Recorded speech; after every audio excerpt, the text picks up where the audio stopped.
Welcome back to another edition of Cape Ann Today. Heather and I are joined by Rob Liebow. He is the superintendent of schools in Rockport. How you doing, Rob? Not too bad. Great to have you back. Okay, so right off the top, can you just give us the status on what is going on in Rockport Public Schools right now? The status in the schools is that everybody is back full-time, K to 12, actually pre-K to 12. The elementary school was back a couple of weeks before the April break. They were able to do that and still maintain 6 foot of distance between the kids. And then the middle school and high school came back full-time actually yesterday. Oh. So those kids are all back. There are still some kids that can choose remote or their parents can choose remote, but that's a small number of kids. Basically, the majority of kids are now back full-time all the way through the district, and the middle school and high school can't guarantee the 6 foot of distance, but we try to get as close to the 6 foot of social distance as we possibly can do. We, with some of our ESSER stimulus money from the federal government, were able to get 3 really large tents. And so now the music program, as an example, is outside, and they're able to maintain what the DESI requirements are: 10 feet of distance. If you're using a wind instrument or if you're singing and expelling your voice out into the air, and we're able to do that through those big tents. And we rented them through an operation in Gloucester, and the cost of that, believe it or not, just so people have sort of a idea of the kind of things we're up against, was $30,000 to rent those tents between April vacation and the end of the school year. Oh my, Heather and I would have held up bed sheets around those kids for half of that. Well, we had actually purchased a bunch of tents in the beginning because DESI had said, you know, have class outside, just get some tents. Yeah. So we just got some tents, and they were ordered and sort of flimsy, and we set up a demo model maybe around the end of March, first part of April, and one of those little windstorms just picked it up and carried it away like, you know, something out of the Wizard of Oz. And those just weren't going to work for us, and you really couldn't put kids in them. So we basically called a company that said, yeah, I think we have a few left, because everybody was looking for tents. You know, Gloucester was looking for tents, Manchester, and we were able to get 3 of those really large tents, one of which is right in front of the school, and that's where we're able to feed our kids, so that you're able to keep them 6 feet apart when they drop their masks and they're out, you know, out of the weather. And this was our actual first day of serving lunch out there, and it went really smoothly.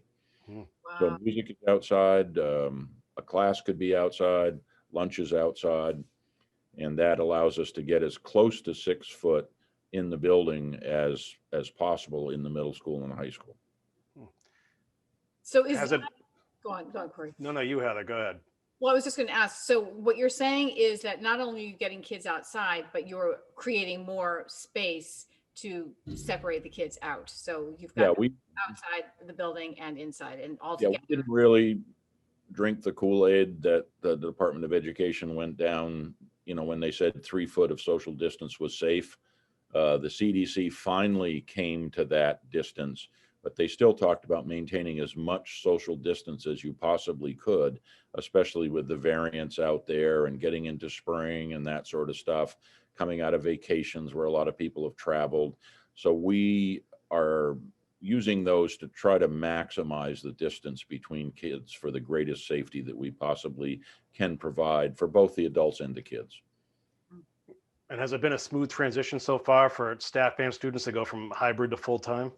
Yeah, I think so. Our kids wanted to be back, you know, really, really bad. I mean, one of the sort of spin-offs of this, which maybe is a positive, that, you know, kids that would, oh, I hate school.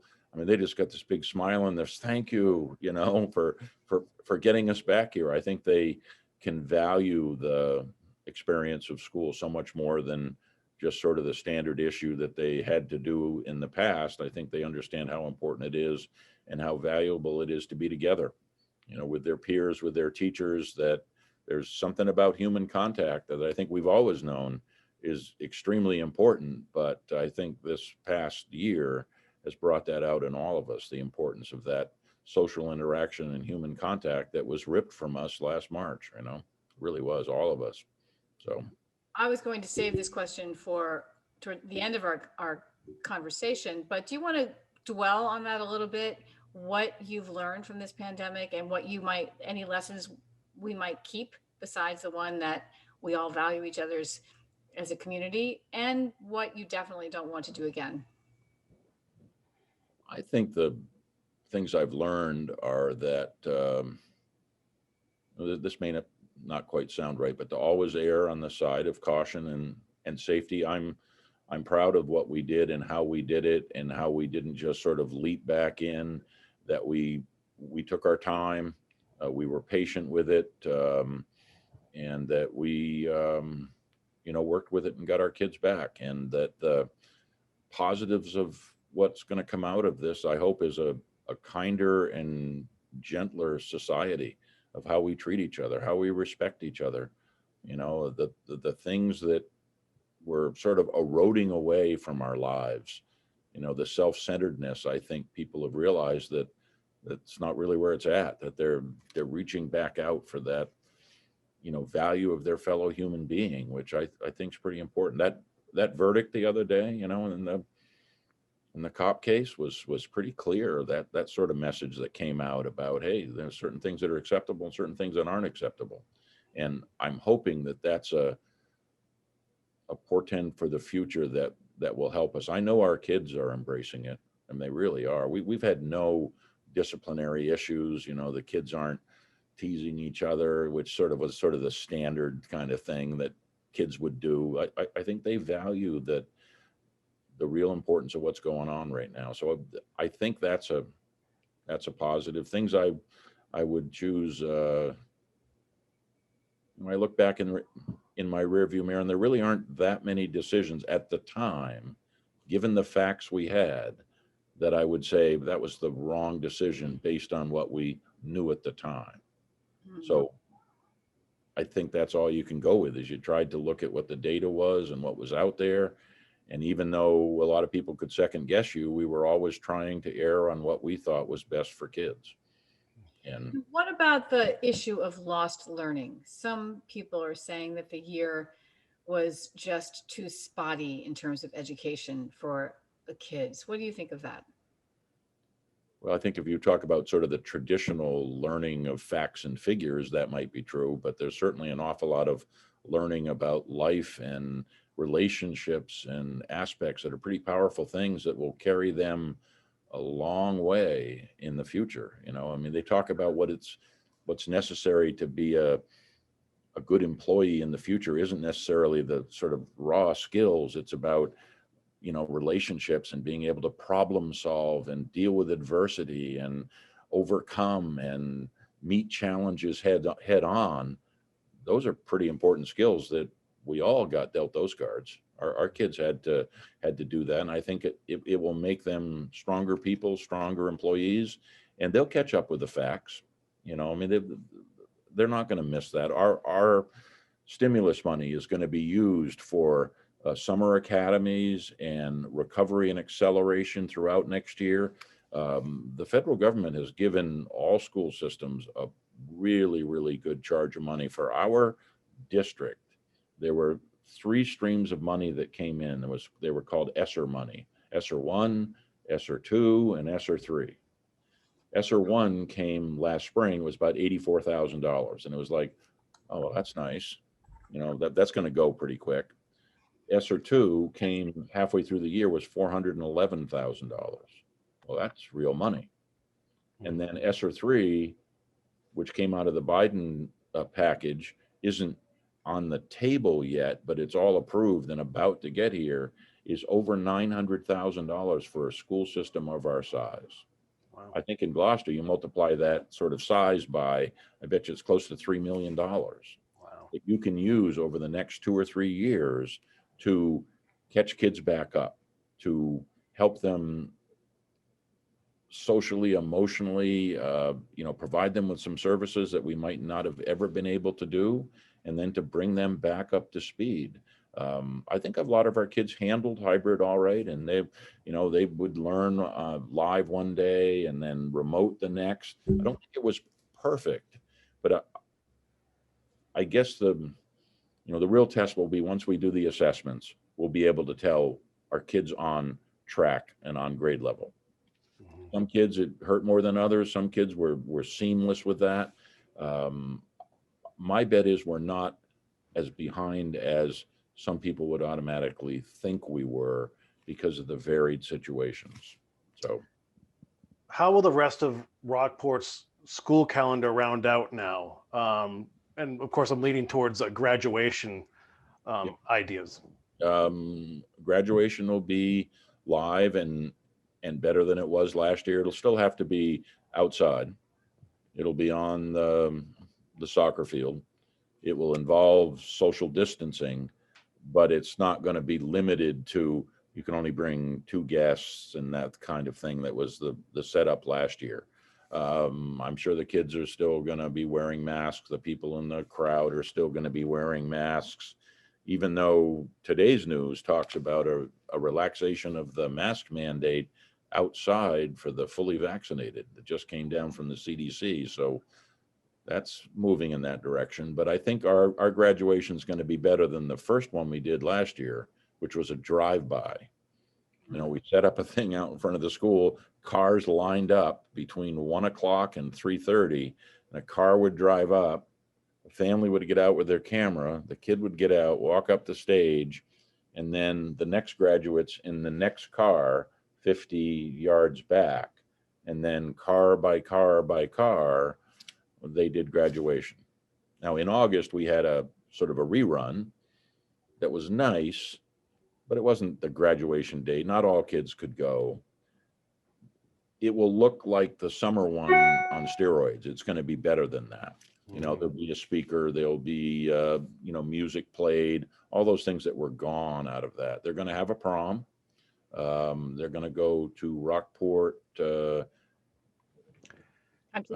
Emerson Inn? They're going to the Emerson. Yeah. And that's under new ownership, and they're working with us on that.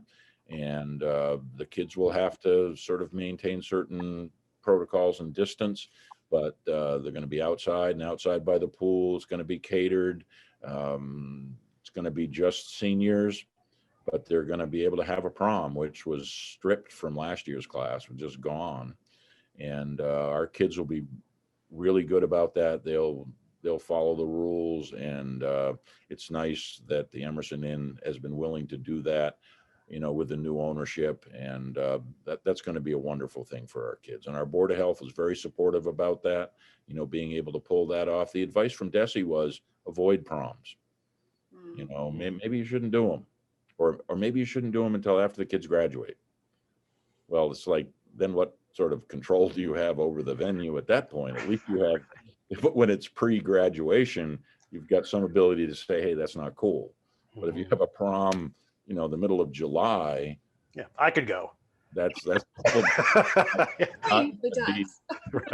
I can see it degenerating rather quickly into something that wouldn't be really very safe. So we're just really glad the kids are going to be able to have that opportunity. They'll have their senior banquet. It's not going to be exactly the way it would have been done in the past, but it's going to be as close to normal as you possibly can get. So I'm really happy for our seniors. And what is the story with MCAS, Rob? MCAS is required in some grades and not others, or even letting the kids that are remote be able to do them at home. They're saying it's not going to be used for like comparing schools. They're going to use the data for determining where kids are at, and the kind of thing we were talking about earlier, so you can tell how much remission there is and how you have to move kids forward. So they're saying not for accountability purposes, but for assessment purposes. Great. They may not even publish the results, which is hard to believe that somebody's not going to be able to get a hold of those, through a Freedom of Information Act. But they're saying they're not going to publish them with Gloucester did this, Rockport did that, Manchester did this, because everybody had a different setup. Our setup was different. Gloucester's was different. Manchester's were different. Some kids in, some kids out. how can you use that? They're not going to use it as a graduation requirement. So that's one good thing. They took that out of this year, and I believe even next year for next year's senior class does not have to go through that hoop to be able to graduate. So that's good news. Yeah. So while we have time, Rob, anything else you want to relay or send out to the public while we have you here? Hold on, Corey. I have one last question. Sure. There's a word on the street that you acquired your school bus license. I did acquire my school bus license last year in February because it was sort of on the bucket list, believe it or not, and got trained, and I'll be driving some trips coming up to some games here. And I think there's 5 or 6 trips that they can't fill, that I'll take the tennis team somewhere or the softball team somewhere. It's just something I always wanted to do. So you're not the bus driver on Route 3, on the school bus Route 3 in Pigeon Cove? Oh yeah. Oh yeah. Have you driven that bus? I have.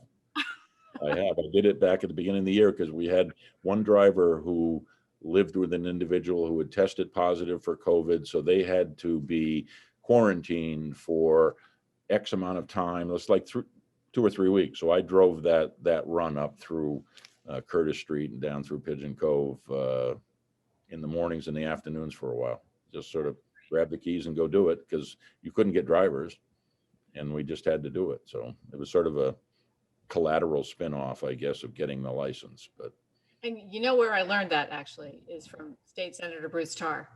Wonder how he knew that. They had my license. But anyway, that's just something I'm going to retire after next year. That'll be my 10th year, and that's what I'll probably do is drive a school bus. That's wonderful. Oh, I'd keep that around for the prom. That's like could come in handy. That might not be the bus you want to drive, but I'm looking forward to that. I've always had my boat captain's license, and it was just something I wanted to do, and it still keeps you around the kids, and so it's a good thing. That's great. If people want to stay abreast of what's going on with the schools, Rob, how can they do that? Online? I think so. I mean, one of the things that's coming up for us is an override request at town meeting in Rockport, and then a vote on the override on June 22nd at the ballot box.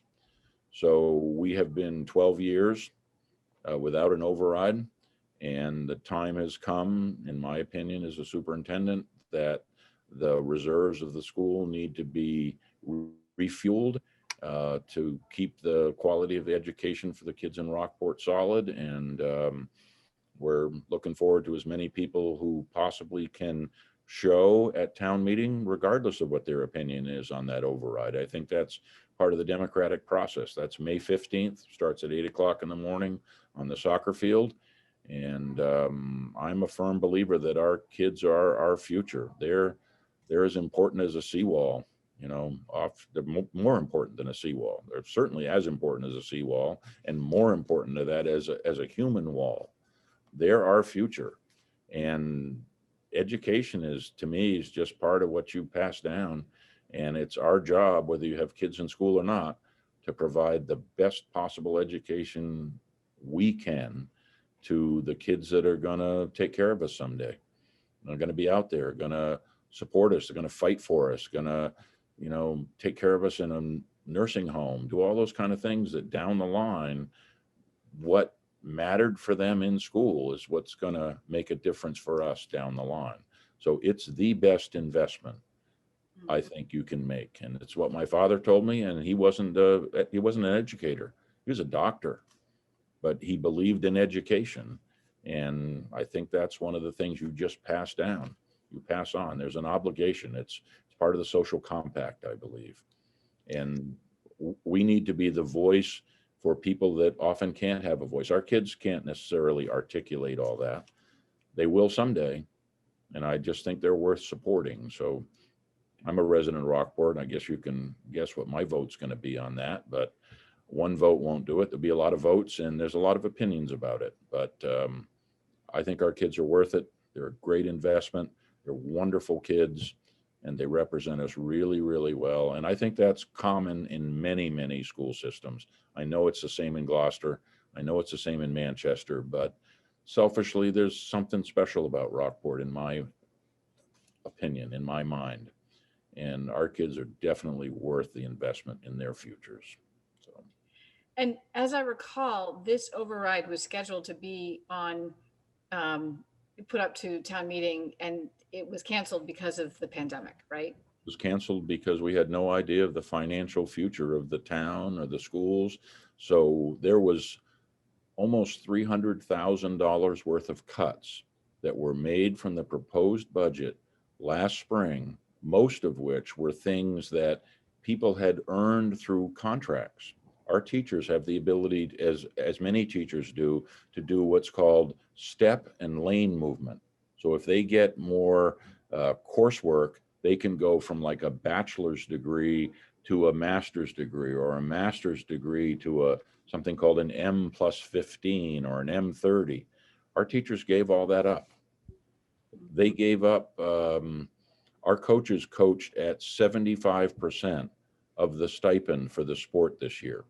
And that money was added to the table until we got to that close to $300,000 amount that had to be cut so the school system could keep going and nobody had to be laid off who made an impact on kids. And there was never a question from our staff about whether they would do that or not. It was just one thing they did to take one for the team. And now we're a year further than when the override should have happened.